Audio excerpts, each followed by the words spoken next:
2 రోజుల క్రితం మీడియాతో మాట్లాడా. నంబర్ 1 లై డిటెక్టర్ టెస్ట్ కి నేను రెడీగా ఉన్నా, ముఖ్యమంత్రి చంద్రబాబు రెడీయా అని అడిగా. చంద్రబాబు నాయుడు కొడుకు లోకేష్ రెడీనా అని అడిగా. దానికి సమాధానం లేదు. నంబర్ 2 నాకు కుటుంబం ఉంది, నాకు భార్య బిడ్డలు ఉన్నారు, నా భార్య బిడ్డలను తీసుకుని తిరుమల వెంకన్న దగ్గరికి వస్తాను.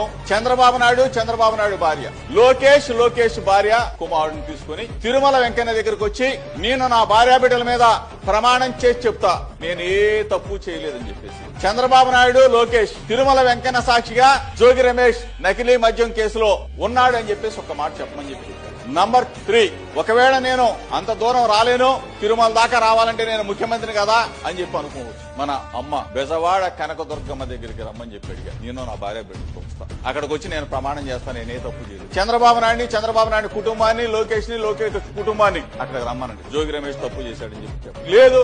నంబర్ 4 నేనేంటి తిరుమల రావటం ఏంటి, నేనేంటి కనకదుర్గమ్మ అమ్మవారి దగ్గర రావటం ఏంటి అని చెప్పేసి చంద్రబాబు నాయుడు లోకేష్ అనుకుంటే నేనే మీడియా మిత్రులందరికీ చెప్తా ఉన్నా, చంద్రబాబు నాయుడు వినాలా, లోకేష్ వినాలా, తెలుగుదేశం పార్టీ వాళ్ళందరూ కూడా వినాలా.